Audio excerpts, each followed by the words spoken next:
नमस्कार दोस्तों, मैं हूं रामेंद्र सिंह चौहान। 2024 का लोकसभा चुनाव राजनीतिक दलों के लिए बेहद महत्वपूर्ण रहा। जी हां, भारतीय जनता पार्टी जहां 2024 के लोकसभा चुनाव के परिणाम का दर्द नहीं भुला पा रही है, तो वहीं समाजवादी पार्टी को जो कामयाबी मिली है 2024 के लोकसभा चुनाव में, उससे उत्साहित समाजवादी पार्टी के मुखिया अखिलेश यादव के पांव जमीन पर नहीं पड़ रहे हैं। जी हां, 2024 के लोकसभा चुनाव में अब खास तौर से देखें तो उत्तर प्रदेश से लोकसभा की 80 सीटें आती हैं और इन 80 लोकसभा की सीटों में उत्तर प्रदेश में समाजवादी पार्टी को 37 सीटें मिली हैं, यानी 37 सीटों पर समाजवादी पार्टी ने कामयाबी हासिल की है। तो वहीं भारतीय जनता पार्टी जो लगातार अपना जनाधार उत्तर प्रदेश में खो रही है, उसे केवल 33 सीटें मिली हैं। अब देखें तो 2014 में लोकसभा की सीटें उत्तर प्रदेश में भारतीय जनता पार्टी को 71 मिली थी, तो वहीं समाजवादी पार्टी को केवल 5 सीटें 2014 के लोकसभा चुनाव में मिली थी।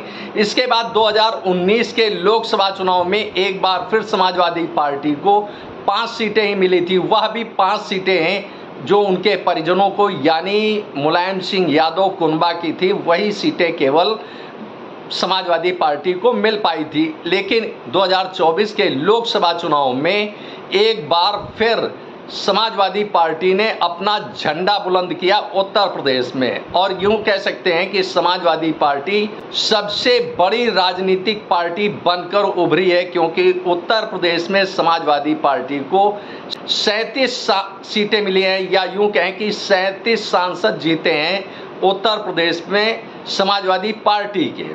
अब उत्तर प्रदेश की 80 लोकसभा सीटों से 37 सांसद जिताने वाले समाजवादी पार्टी के मुखिया अखिलेश यादव को एक बड़ी गलतफहमी भी हुई है कि उनको यानी उनका वोट बैंक बढ़ा है, उनका जनाधार बढ़ा है। यह एक बड़ी गलतफहमी समाजवादी पार्टी के मुखिया अखिलेश यादव को हो गई है। इसमें कोई शक संदेह नहीं है कि समाजवादी पार्टी देश की सबसे बड़ी तीसरी पार्टी बनकर उभरी है, क्योंकि भारतीय जनता पार्टी को 2024 के लोकसभा चुनाव में कुल 240 सीटें मिली हैं, तो वहीं कांग्रेस को पूरे देश में 99 सीटें मिली हैं। इसके बाद तीसरे नंबर पर आती है समाजवादी पार्टी।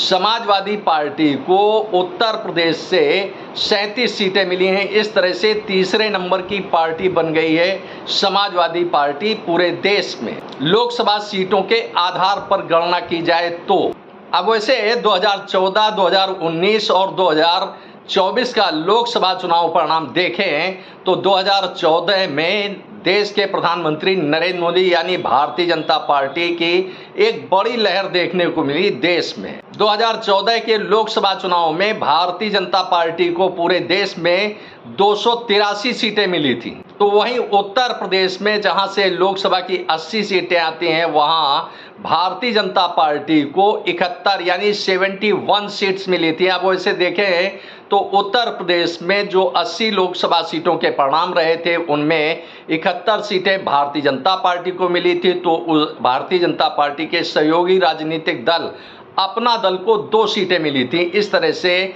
73 सीटें एनडीए यानी नेशनल डेमोक्रेटिक अलायंस के पास थी। तो यही इसके साथ ही देखें तो 2 सीटें कांग्रेस को मिली थी। 2 सीटों में कांग्रेस यानी सोनिया गांधी और राहुल गांधी अपनी सीट बचा पाए थे, रायबरेली और अमेठी की 2014 में। तो इस तरह से देखें तो उत्तर प्रदेश में कांग्रेस का पूरी तरह से सुपड़ा साफ हो गया था 2014 के लोकसभा चुनाव में। अब इसके बाद जो सीटें 5 2014 में बची थी, वह 5 सीटें समाजवादी पार्टी के खाते में गई थी। तो इस तरह से उत्तर प्रदेश की 80 लोकसभा सीटों में 5 सीटें समाजवादी पार्टी को मिली थी, 2 कांग्रेस को मिली थी, 2 अपना दल को मिली थी और 71 सीटें भारतीय जनता पार्टी के खाते में गई थी। तो इस तरह से देख सकते हैं कि भारतीय जनता पार्टी यूपी में 2014 में सबसे बड़ी पार्टी बनकर उभरी थी। अब यूपी की ही बात करें तो 2019 में देखें तो यह आंकड़ा एकदम बदल गया। हालांकि समाजवादी पार्टी अपनी 5 सीटें पाने में कामयाब रही, यानी 5 सीटों पर उसने 2019 के लोकसभा चुनाव में कामयाबी हासिल की 5 सीटों पर। तो वहीं बहुजन समाज पार्टी जो 2014 में लोकसभा में अपना खाता भी नहीं खोल पाई थी, तो 2019 में बहुजन समाज पार्टी ने 10 सीटें हासिल की थी।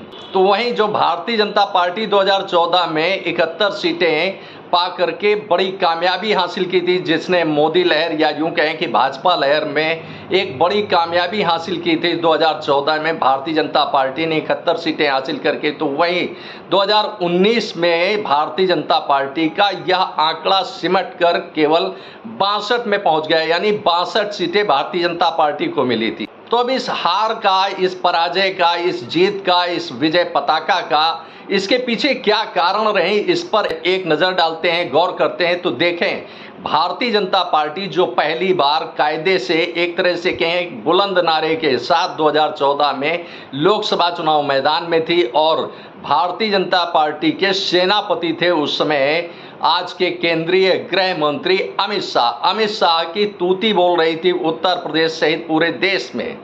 जिधर अमित शाह निकल जाते थे उधर विजय पताका लहराते हुए दिखती थी। ऐसा दिख रहा था 2014 के लोकसभा चुनाव, लेकिन पूरे देश में वह कामयाबी भारतीय जनता पार्टी को 2014 के चुनाव में नहीं मिली थी जो उत्तर प्रदेश में मिली। उत्तर प्रदेश की 80 में से 71 सीटें भारतीय जनता पार्टी जीतने में कामयाब रही थी।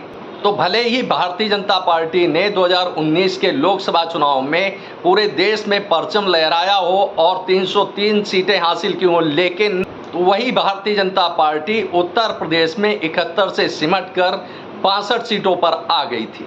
अब उत्तर प्रदेश में पराजय का, हार का मामला यही नहीं थमा। भारतीय जनता पार्टी को एक बार फिर 2024 के लोकसभा चुनाव में बड़ी यानी करारी पराजय का सामना करना पड़ा, और उत्तर प्रदेश की 80 लोकसभा सीटों में भारतीय जनता पार्टी को केवल 33 सीटें मिली। तो इस तरह से यूं भी कह सकते हैं कि भारतीय जनता पार्टी 2024 के लोकसभा चुनाव में औंधे मुंह गिरी उत्तर प्रदेश में। तो यह एक बड़ा सवाल उठता है कि भारतीय जनता पार्टी क्यों हारी और समाजवादी पार्टी को बढ़त क्यों मिली। इसके पीछे कई कारण हो सकते हैं, लेकिन एक बड़ा कारण यह है कि भारतीय जनता पार्टी ने अपने प्रत्याशियों को बदलने का कोई रुख नहीं अपनाया, बल्कि भारतीय जनता पार्टी ने अपने प्रत्याशियों को ज़्यादातर रिपीट किया, यानी उनको दोबारा तिबारा मौका दिया। अब जाहिर सी बात है कि जो सत्ताधीश होते हैं, जो सांसद होते हैं, जो विधायक होते हैं, वह अपने क्षेत्र की जनता को संतुष्ट नहीं कर पाते हैं, लिहाजा उनके प्रति जनता में एक बड़ी नाराजगी होती है। यह एक बड़ा कारण है भाजपा की हार का और समाजवादी पार्टी की जीत का, यह एक बड़ा कारण है। अब भले ही सत्ताधीश, चाहे वह भारतीय जनता पार्टी हाईकमान हो या समाजवादी पार्टी का हाईकमान हो, इस बात को ना समझे, लेकिन हकीकत यही है कि जो वर्तमान में जो सांसद विधायक होते हैं उनसे जनता की अपेक्षाएं होती हैं, और उन अपेक्षाओं पर जब खरा नहीं उतर पाते हैं सांसद विधायक, तो लाजमी है कि ऐसे में जनता की नाराजगी उनके प्रति होती है। और इसी को समाजवादी पार्टी और बहुजन समाज पार्टी, कांग्रेस भुनाती है, लेकिन भारतीय जनता पार्टी अपने इस तथ्य कथ्य को नहीं समझ पाती है, जिसका परिणाम यह रहा कि 2024 के लोकसभा चुनाव में उत्तर प्रदेश में भारतीय जनता पार्टी औंधे मुंह गिरी। अब अगर 2024 के लोकसभा चुनाव परिणाम में पूरी तरह से गौर करें तो कई सांसद ऐसे हैं भारतीय जनता पार्टी के जो 2014 और 2019 में लाखों वोटों से जीते थे, वह उनकी जीत अब यानी 2024 के लोकसभा चुनाव में कुछ हजारों में सिमट कर रह गई। आखिर ऐसा क्या हुआ जिससे मतदाताओं ने, जिन्होंने प्रचंड बहुमत से भारतीय जनता पार्टी के प्रत्याशियों को जिताकर सांसद बनाया 2014 में, 2019 में, अब उन्हीं मतदाताओं ने, उसी जनता ने आखिर अपना वोट क्यों नहीं दिया। यानी यूं कह सकते हैं कि वोट की जो जीत हार का अंतर था वह बेहद कम क्यों हुआ भारतीय जनता पार्टी के प्रत्याशियों का। यह एक बड़ा सवाल उठता है जिस पर भारतीय जनता पार्टी हाईकमान को चिंतन, मंथन और आत्मविश्लेषण करना चाहिए। तो आइए बात करते हैं समाजवादी पार्टी की जिस तरह से 2014-2019 में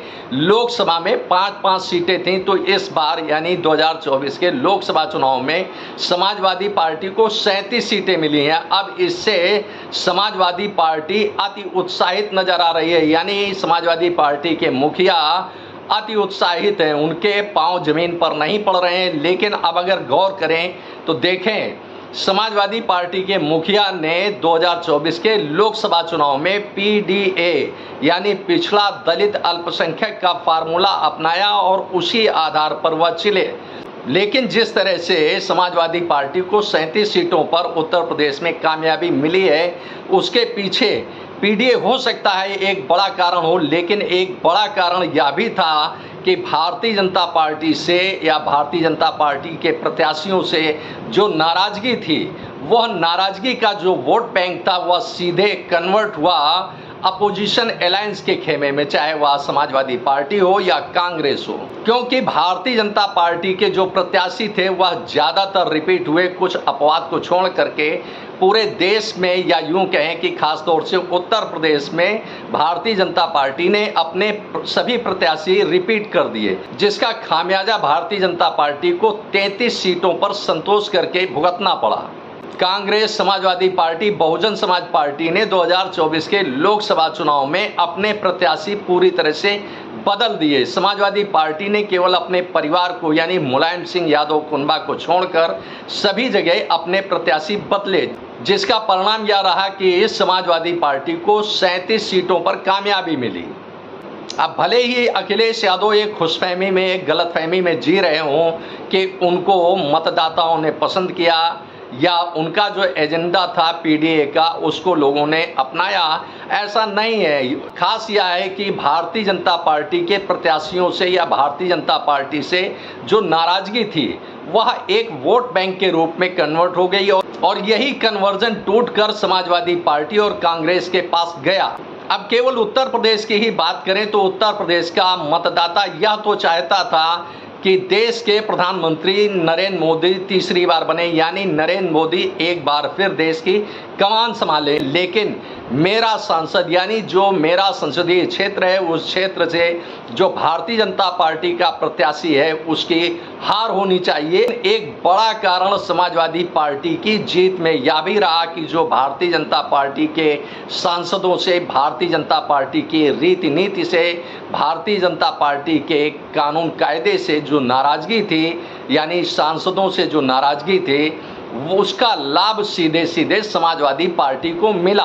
अब वैसे देखें तो भारतीय जनता पार्टी के चाहे विधायक हों या सांसद हों, अपने आप को यानी खुद को किसी राजा महाराजा से कम नहीं समझते हैं। अब यदि ऐसा नहीं है तो उत्तर प्रदेश के मुखिया मुख्यमंत्री योगी आदित्यनाथ ने आखिर ऐसा अपने विधायकों से क्यों कहा कि विधायक अपने आप को विधायक न समझ करके एक कार्यकर्ता के रूप में मैदान में यानी चुनावी मैदान में यानी अपने क्षेत्र में भारतीय जनता पार्टी के विधायक एक कार्यकर्ता के रूप में काम करें।